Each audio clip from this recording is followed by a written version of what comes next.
fazer uma oração, mais uma oração em nome do Senhor Jesus. Senhor, nosso Deus, aqui está o tema da lição de hoje. Hoje iremos aprender e conhecer um pouquinho mais sobre o Senhor, meu Pai. Deus nos dá direção, abre o nosso coração, ilumina a nossa mente, para que venhamos entender a Tua Santa Palavra, em nome do Senhor Jesus. Amém. E graças a Deus. Pode se sentar, queridos.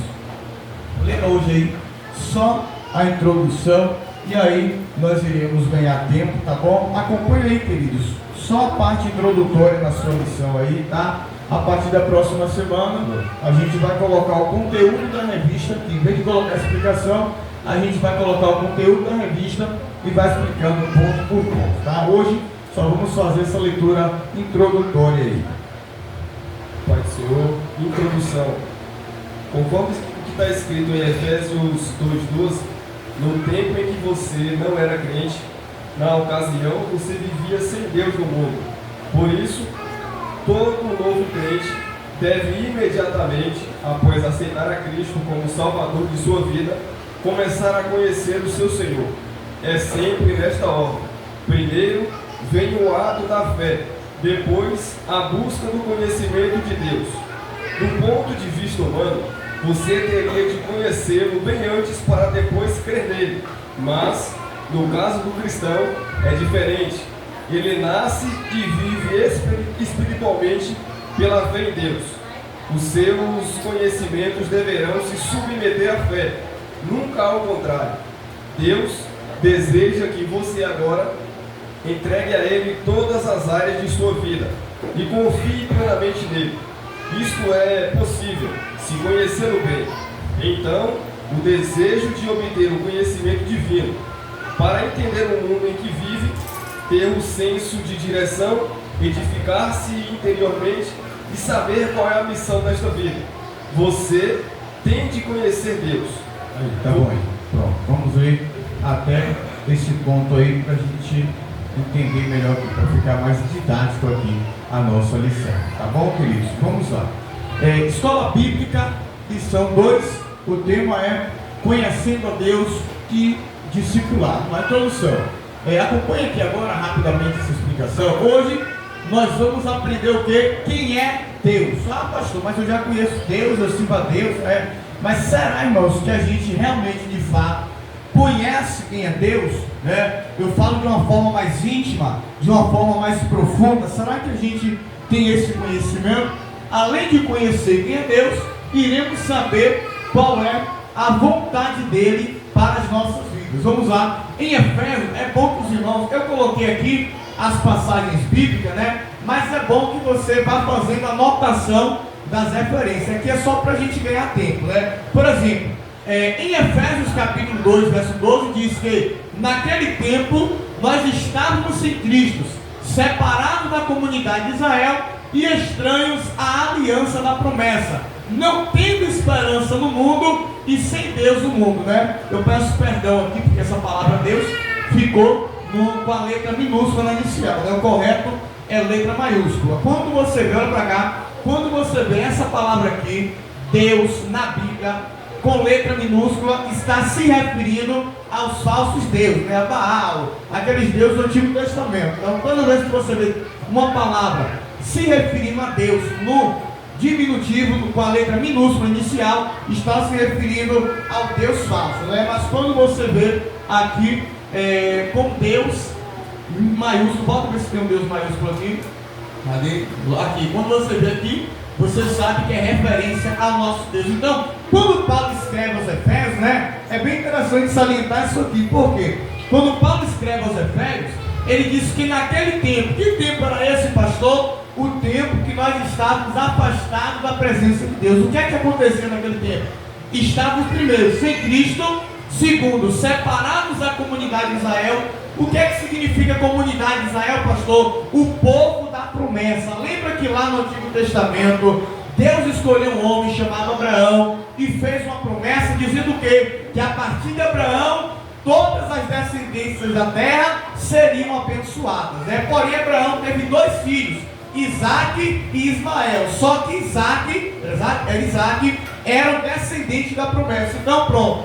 Quando nós estávamos naquele tempo fora de Cristo, estavam sem Cristo, separados de Israel, a comunidade de Israel, que era, nós não fazemos parte da promessa, estranho às alianças da promessa, sem esperança e sem Deus no mundo, né? Essa aqui, passa aqui um pouquinho, Paulo, essa aqui era a nossa condição antes de aceitar Cristo, né? Tem muita gente por aí fora que diz, não, eu tenho Deus na minha vida, eu tenho Deus no coração, mas será que de fato as pessoas que estão afastadas do Evangelho, que ainda não aceitaram a Cristo, a Bíblia diz que antes da gente aceitar a Cristo, a condição é essa: sem Deus, sem esperança, separado da promessa, longe de Cristo e sem Deus no mundo, né? Então, queridos, para que Deus ele possa atuar nas nossas vidas, né, é preciso voltar a fazer parte dessa promessa, fazer parte desse povo aqui, ó, dessa comunidade aqui, ó, a comunidade escolhida por Deus para dar procedimento à sua promessa, né? Então a condição do ser humano sem Deus é exatamente essa aqui. Porém, quando Cristo entra na nossa vida, né, Efésios 2 diz que o muro da separação ele é derrubado, né? O véu do templo se rasga e nós temos novamente acesso à presença de Deus. Então o povo que estava separado, a partir da confissão do pecado, do arrependimento, da aliança feita com Cristo, esse povo agora se torna herdeiro das promessas de Deus.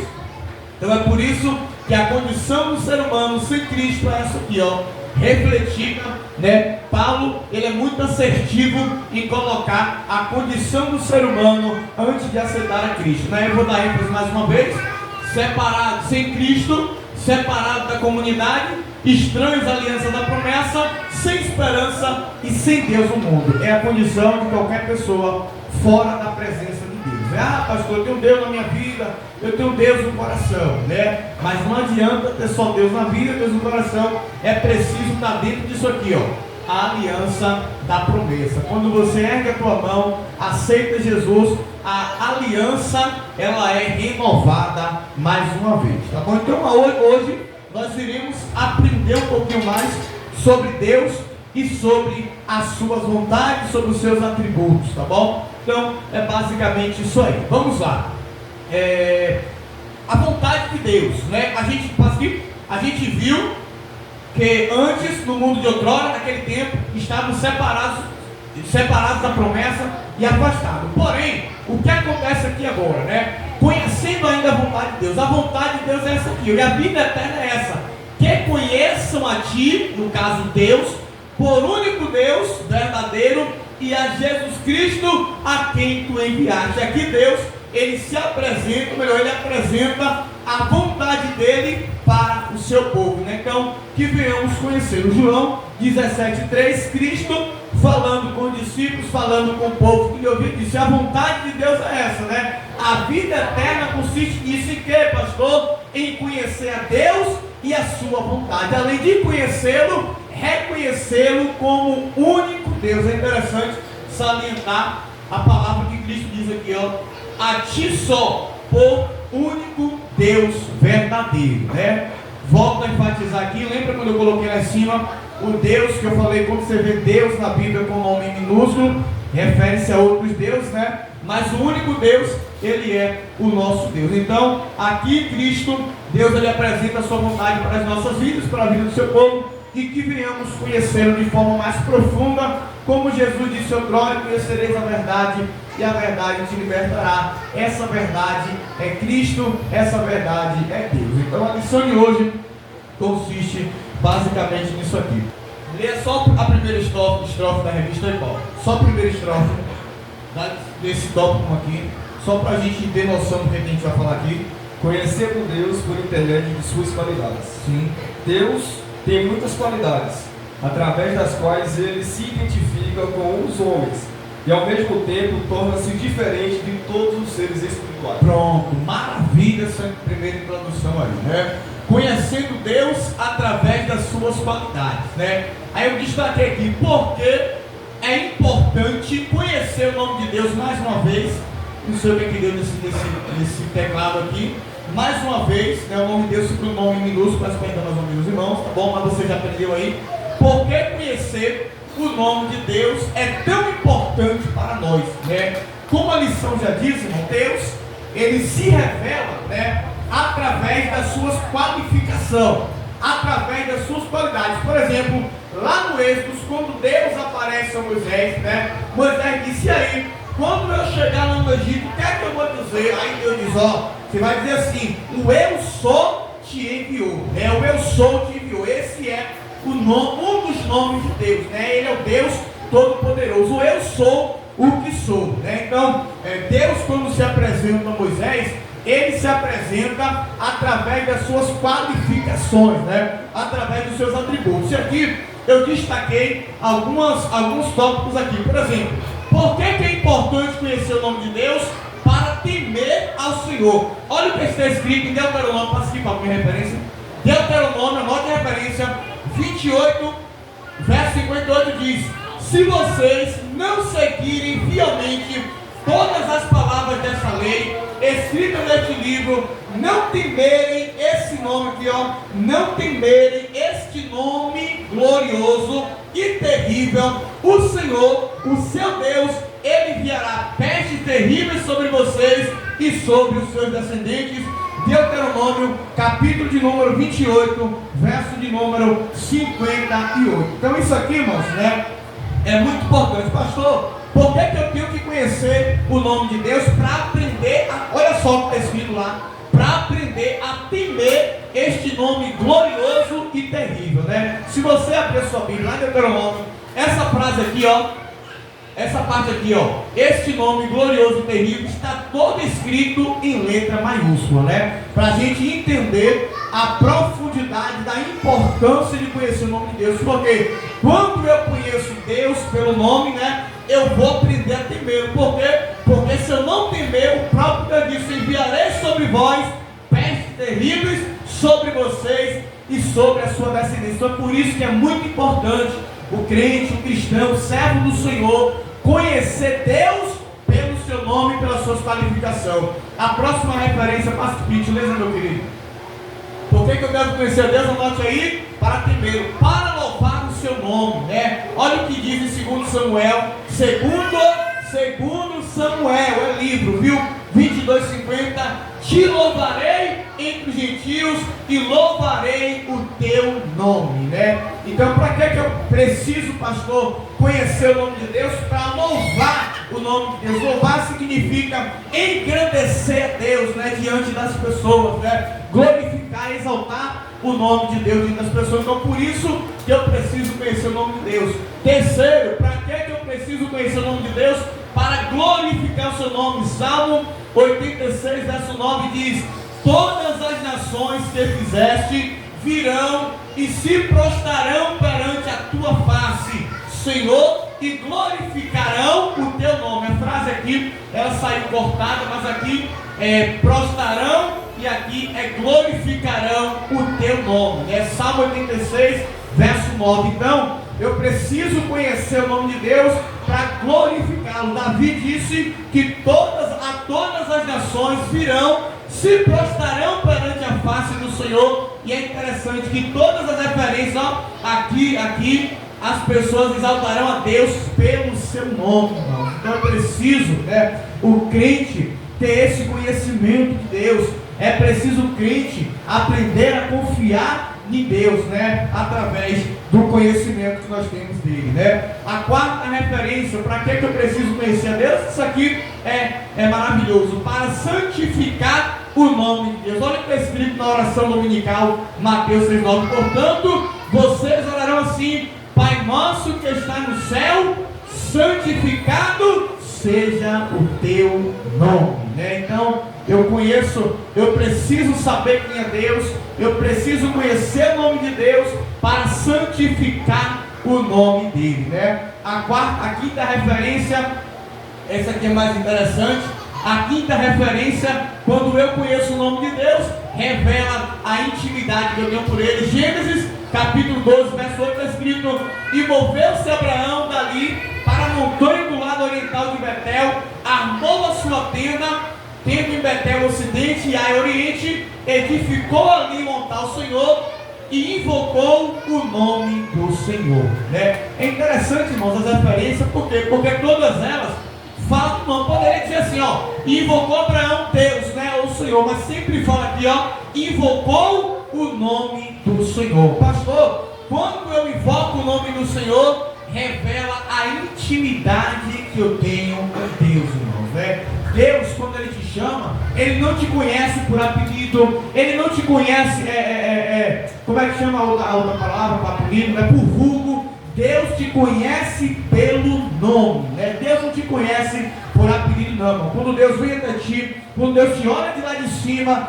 Ele conhece pelo teu nome. Quando Moisés se aproxima da sarça ardente, Deus disse: Moisés, Moisés. Deus não disse assassino, Deus não disse outra coisa, Deus disse Moisés, né? Quando Deus, Ele vai falar com Samuel sobre Davi, Deus não fala: achei um pastor de ovelhas, achei a Davi, né? Então todas as vezes que Deus, Ele quer falar a teu respeito, Deus, Ele vai te chamar pelo teu nome. Então é por isso, irmãos, que nós precisamos conhecer o nome de Deus. Olha aí, ó, o nome de Deus revela tantas coisas: intimidade, santidade, glorificação, louvor. Então é preciso conhecer. Então, quando você invoca Deus pelo nome, revela a intimidade que você tem por Ele, né? Por exemplo, quando a gente faz uma amizade com alguém, né? A primeira coisa que a gente pergunta é o quê? Qual é o seu nome, né? Para que a gente possa tratar a pessoa com respeito, né? Quando a gente não conhece, é fulano, é ciclano, é o vizinho, é a vizinha. Mas quando você passa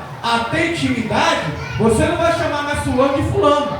Você vai chamar fulano agora pelo nome que ele possui, né? E chamar uma pessoa pelo nome, irmão, é um respeito muito grande, né? Na ética cristã, né, ou na ética moderna aí, chamar uma pessoa pelo nome é um sinal de respeito. Então, quando nós formos tratar a Deus, é preciso eu conhecer sobre os significados do nome do Senhor, né? E eu quero destacar mais uma vez essa aqui, que eu creio que é uma das mais interessantes. Quando nós invocamos a Deus pelo seu nome, quando fez Abraão, nós revelamos a intimidade que nós temos com Ele, né? Quando Deus chama o próprio Abraão, Deus chama ele pelo nome, né? Deixa eu ver se manda alguma coisa aqui.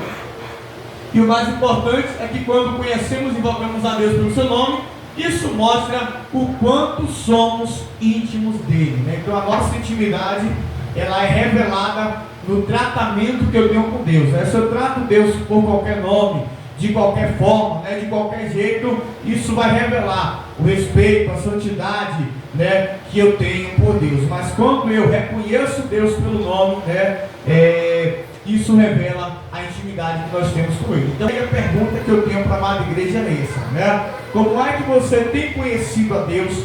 A forma que você trata a Deus tem revelado a intimidade que você tem com Ele, né? A forma que você trata a Deus revela quais são os atributos que revela da sua parte para Deus. Porque eu volto a dizer, quando Deus lá de cima quiser tratar ou quiser falar com qualquer pessoa aqui, irmãos, Deus, Ele fala pelo nome, Ele te chama pelo nome, tá bom? Então nós precisamos da mesma forma conhecer Deus pelos significados, pelos atributos do seu nome, tá?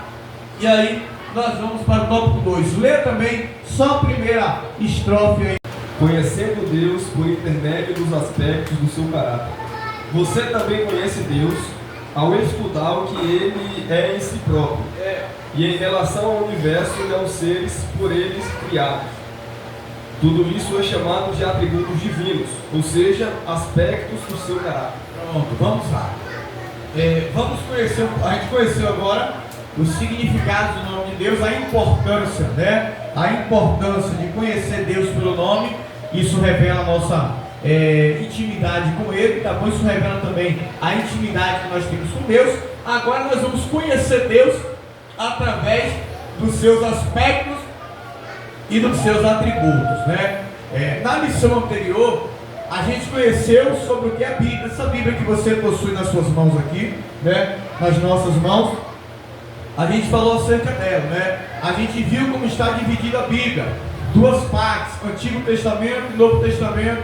A gente viu que o Antigo Testamento possui 39 livros. O Novo Testamento possui 29 cartas ou livros também, cartas e livros, 29 não, 27, perdão, totalizando 66 livros no total. A gente viu que a Bíblia, ela foi escrita no período de 1600 anos, por mais de 40 autores, dentre eles agricultores, cobradores de impostos, pescadores, Então foi uma classe distinta que Deus escolheu, mas apesar desses 1600 anos, a Bíblia, ela tem uma concordância imensa, a ponto de dizer que a Bíblia, ela é inerrante, O Antigo Testamento trata sobre a vinda de Cristo e sobre a vontade, a escolha de Deus pela nação israelita, e o Novo Testamento fala sobre essa vinda de Cristo, sobre todo o trabalho que Cristo fez, o trabalho que a comunidade apostólica desenvolveu e a nossa preparação para a volta dele. Então, a Bíblia também já aprendeu que ela possui 1119 capítulos e 31.189 versículos. Então, essa aqui é a Bíblia que você possui, podendo haver essa variação a depender da tradução que você tem nas suas mãos. A primeira Bíblia a ser escrita, foi por um homem chamado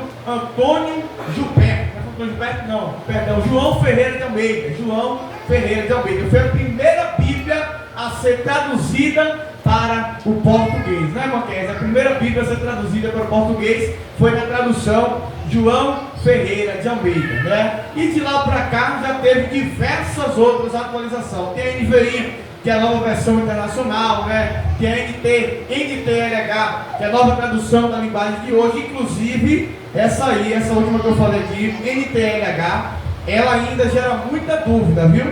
Porque segundo algumas pessoas aí, segundo alguns teólogos, há alguns versículos que foram ou modificados ou alterados, para ser aceito aí nessa nova geração, Alguns versículos lá no livro de Gênesis, por exemplo, quando fala, não li ainda, não sei se é verídico de fato, essa nova tradução. Há alguns versículos lá no livro de Gênesis, quando se trata de Sodoma e Gomorra, quando fala que os anjos visitaram Ló, então todo aquele processo ali, dizem que algumas passagens ali foram modificadas, tá bom? Mas é um assunto a ser muito estudado. Então, os irmãos, na hora de comprar uma Bíblia, tenha muito cuidado com essa tradução, E tem a King James, que é uma das mais antigas aí e uma das mais fiéis aos princípios aí, tá bom? Então, são isso que a gente aprendeu. Então, hoje, só para dar um resumo aqui, hoje nós estamos aprendendo sobre Deus. Vamos aprender agora sobre os seus tributos. Deus, ele possui qualidades, aspectos e tributos que o diferencia de toda criatura e de toda criação. E agora nós vamos conhecer alguns desses atributos, Deus tem 3 atributos principais. Quem lembra quais são os principais? Onipresença, onisciência e onipotência, São os 3 principais. Há muitos outros, mas vamos destacar alguns aqui, Primeira qualidade de Deus que o diferencia de todos, Soberania. Deus, ele está acima de todos. Vamos ver o que diz Salmo 103, verso 19. O Senhor estabeleceu o seu trono nos céus e como rei domina sobre tudo que existe. Ou seja, Deus, ele é soberano, irmãos. Ele está acima de todos, acima de todas as coisas. E por isso que o salmista escreveu dizendo: ele estabeleceu seu trono no céu, é rei e domina sobre tudo que existe. Não existe principado, potestade, nada que consiga ultrapassar o poder de Deus, Então, uma das qualificações de Deus é soberania, eternidade,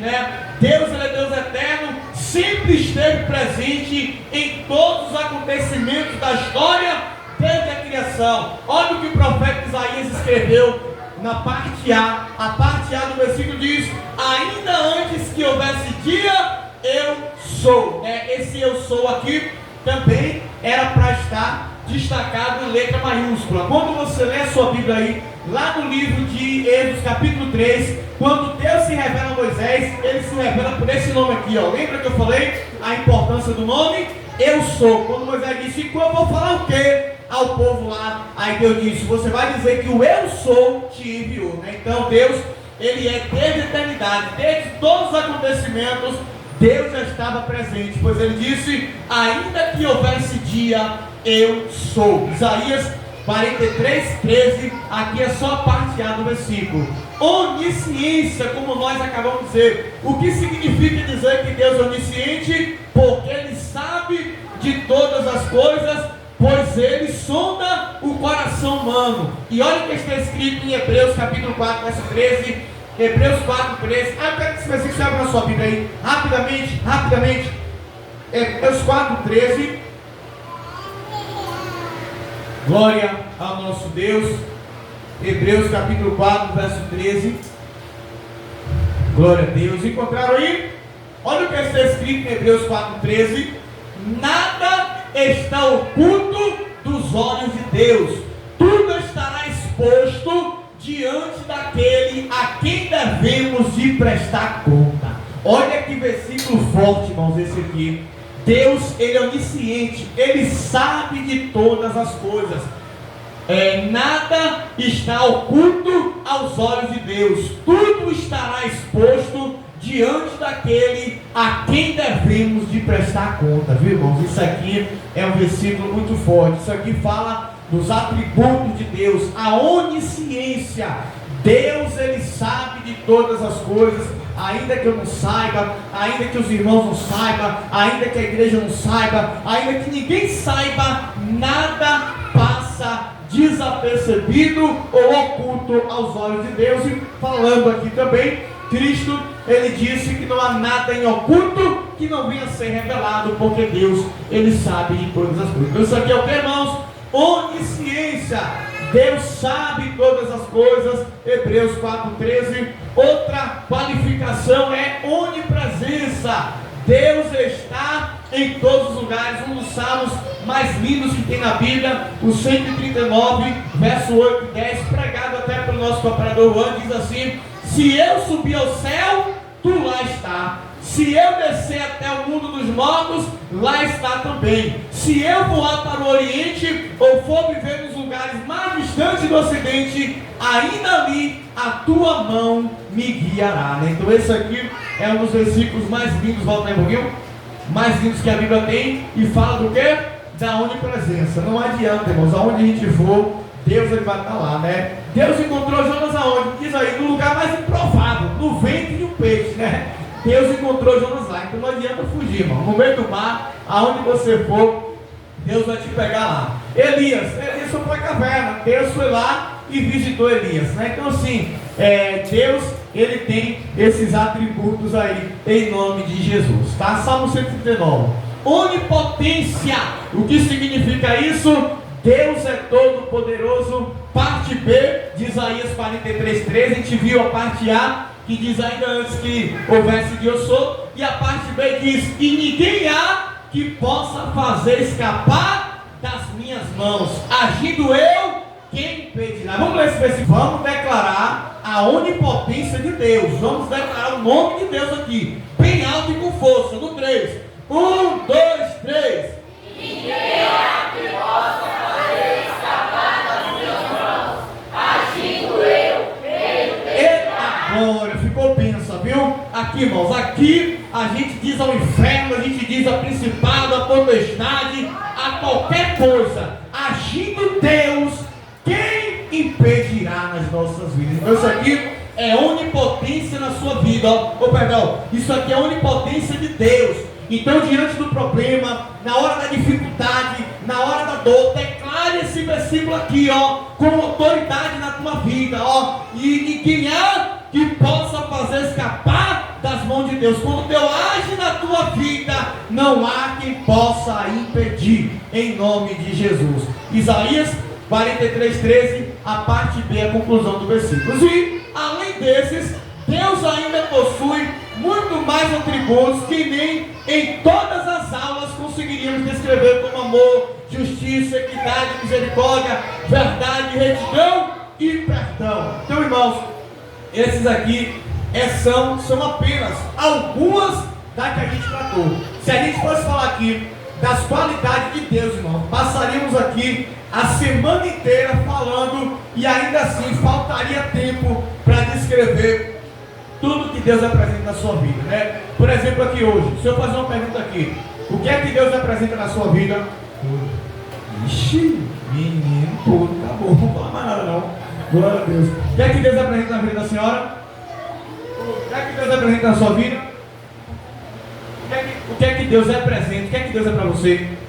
Salvador.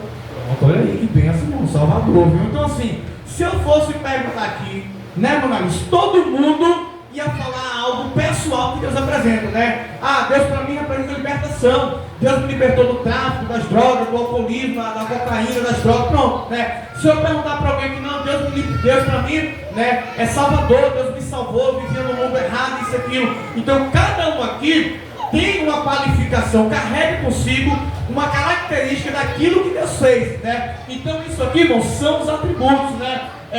Amor, é justiça, é equidade, é misericórdia, é verdade, é retidão, perdão. Olha quantas qualificações aqui. Cada um de nós aqui tem uma experiência com Deus. Então isso aqui é revelando a intimidade, é revelando nós conhecendo Deus de uma forma mais íntima, né? Então são coisas que a gente aprende aqui e que tem que aplicar no nosso dia a dia, irmãos, né? Na hora que eu for errar, na hora que eu for falhar, na hora que eu for pecar, eu tenho que lembrar, vixe, meu Deus, Deus é onisciente, Deus ele vai saber. Na hora do problema, da dificuldade, não, Deus é poderoso, eu sirvo um Deus poderoso que sabe todas as coisas. Na hora da angústia, na hora da dor, Deus ele é onipresente, não importa o lugar que você está, o momento que você vive, Deus ele está ali contigo, irmãos, né? Então, a gente tem que usar isso aqui da escola bíblica, tem que colocar em prática nas nossas vidas. Então é por isso que eu falei na semana passada e volto a enfatizar: crente dessa igreja que não participa de escola bíblica, que não senta para aprender, não tem autoridade nenhuma para querer ensinar. Crente que não senta numa escola bíblica para aprender sobre Deus, aprender sobre o nome de Deus, aprender sobre a vontade de Deus, não tem nada de conteúdo para passar para ninguém. O bom pregador, o bom amante da palavra de Deus, ele senta primeiro para poder aprender, para depois ele querer ensinar. A Bíblia diz em Lucas, capítulo de número não sei quanto, que Jesus está no templo sentado e aprendendo, né? Então Jesus senta, Jesus aprende, para lá na frente ele começar a ensinar. Então, escola bíblica é muito importante. Olha quantas coisas positivas e interessantes que a gente pode aplicar na nossa vida estamos aprendendo aqui nessa noite, né? Então, queridos, seja um frequentador da escola bíblica, seja uma pessoa que ama a escola bíblica, que tem o desejo de aprender para você colocar em prática. Isso aqui, irmãos, ó, isso aqui, ó, não é assunto de ficar na escola bíblica, não. Isso aqui você pode falar com um colega de trabalho, uma pessoa que está passando por um momento difícil da vida, mas irmão, Deus é onipotente, Deus ele pode todas essas coisas, Deus é um Deus justo, né? Uma pessoa que está passando por injustiça, você pode falar da justiça de Deus.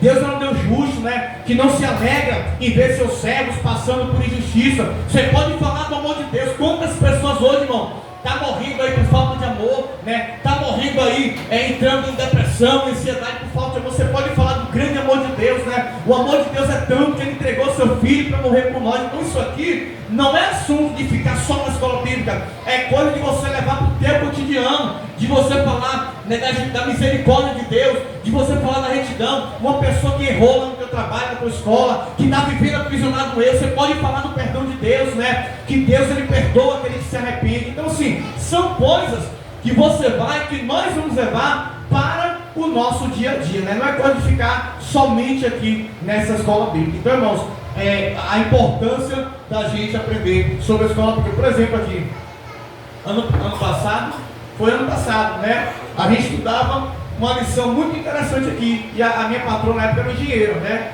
E eu sempre levava a revista da escola bíblica, e nos meus tempos vagos eu ficava indo lá, né? A ponto que ela me via fazendo aquela leitura, via eu compartilhando na escola bíblica, e despertou nela, né? Perguntou como era o valor da revista, né? Perguntou como era, eu peguei e dei uma revista para ela passar a estudar. Então você vê que escola bíblica não tem que ver como um culto chato, como um culto demorado, não. Tem que ver que é uma coisa que você vai pegar daqui e vai levar para o teu dia a dia. Então eu peguei aquela revista e dei para ela, né? Então despertou ali pelo fato de ver a gente estudando, de ver o compartilhamento, despertou esse desejo de conhecer a palavra de Deus.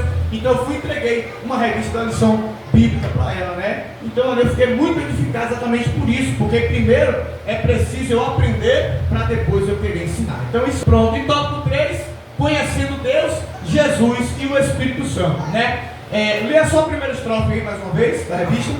Jesus Cristo e o Espírito Santo existem em unidade e são três pessoas reais e distintas, porém conscientes uma da outra.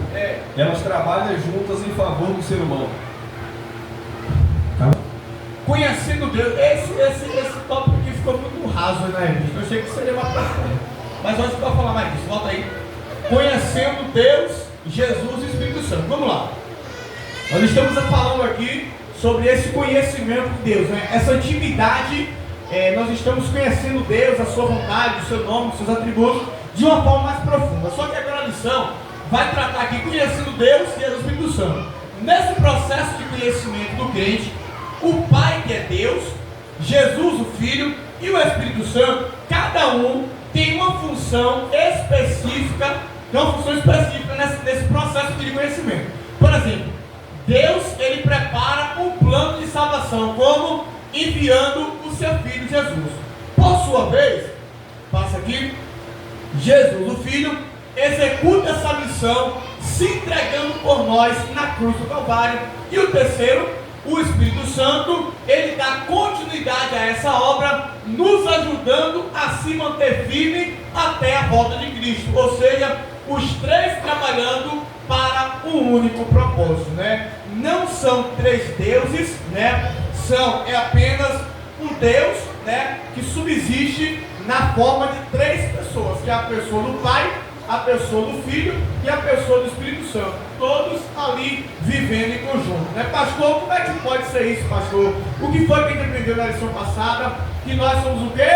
Corpo, alma e espírito, tudo aqui dentro, tudo andando de forma perfeita, entendeu? Que a mente dá o comando, o corpo ele responde, né? Então, o Pai, o Filho e o Espírito Santo agem dessa forma, né? Que a palavra de Deus tem sido pregada cotidianamente, os ensinamentos têm sido passados semanalmente, mas cabe a nós lutar para colocar em prática. Reconheço que não é nada fácil, mas precisamos lutar, né? Em Romanos está escrito: não seja apenas ouvinte, mas praticante da palavra de Deus. Então essa foi a lição de hoje. Encerramos por aqui em nome de Jesus. Vamos ficar de pé. Senhor Deus e Pai, nessa noite queremos te agradecer, Senhor, por esse ensino abençoado. Obrigado, meu Pai, por mais uma aula abençoada em que saímos aprendendo cada vez mais de Ti, Senhor. Deus, eu te peço, meu Pai, que a cada dia possamos ter o interesse e a vontade de aprender de Ti. E eu te peço, meu Pai, que o Senhor possa abrir a nossa mente, abrir o nosso coração, para podermos entender, Senhor, as Tuas sagradas Escrituras, meu Pai. Eu te peço, nesse momento, leva cada um em paz, guardando, protegendo, cada um por seus lares, Senhor. É o que te pedimos nessa noite, em nome de Jesus. Amém. Glória a Deus. Amém, queridos? Levanta as mãos aí pro alto para tirar aquela foto bacana. Vixe, a luz está apagada. Depois nós tiramos. Que o grande amor de Deus, a graça do nosso Senhor e Salvador Jesus Cristo e as doces consolações do Espírito Santo estejam sobre nossas vidas, não só hoje, mas para sempre. A igreja diz: amém. Está encerrado em nome